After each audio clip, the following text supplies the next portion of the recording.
Okay, hello and welcome to RMIT's Unix Induction. What we're going to be doing today is focusing on the differences between CLI, Command Line Interface, and GUI, or Graphical User Interface.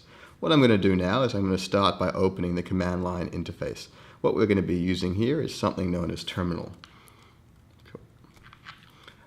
Then I'm going to go ahead and open up a GUI. A GUI stands for Graphical User Interface, and it's probably something you're more used to.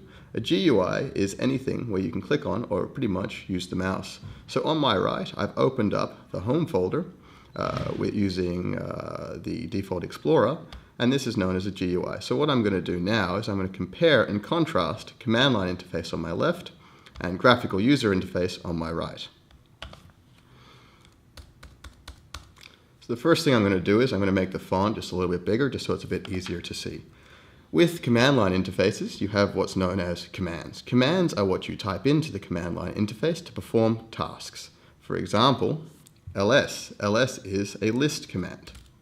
What we see here on the left is a list of files currently located in the folder. If we compare this with what we see on the right, we'll notice that the files shown on the right in the GUI is the same names as the files and folders shown on the left in CLI. So what's the difference between GUI and CLI?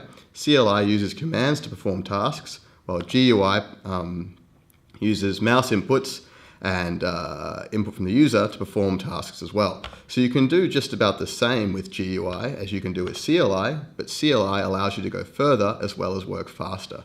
Why can you work faster with CLI than GUI?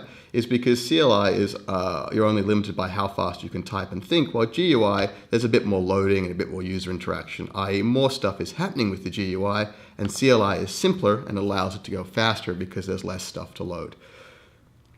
What we're going to do now is just compare a couple of common tasks with GUI and CLI. So the first thing I'm going to do in the GUI, I'm going to create a folder.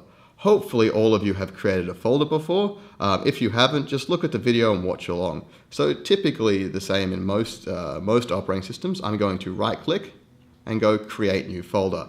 Now keep in mind this may differ on some systems, but in most Windows, Mac or Linux systems, you're going to have a typical right click or some sort of mouse action, then create a folder. Create a new folder, and then I can enter a name. I'm just going to call this new folder. On my left, if I run the ls command again, I can now see that new folder has been created. Let's say I want to perform the same task with the command line interface. I can use the command mkdir or make directory. This will allow me to also create a new folder. You may notice that I'm using a backslash whenever a space occurs. This is because in command line interfaces, spaces aren't handled that well. So what I'm going to do is I'm going to add a backslash before any space so it knows that I haven't finished typing the string. So new folder, backslash, space, 2, and we can see that the folder has been created. Now if I run ls again, I can see new folder 2 on the left, and if I look on my right, I can see new folder 2 as well. So as you can see, the CLI can perform just as much as the GUI, it's just a little bit different way of going about it.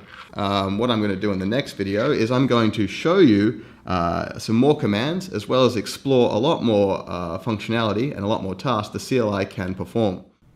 I hope you enjoyed the video, and thank you for watching.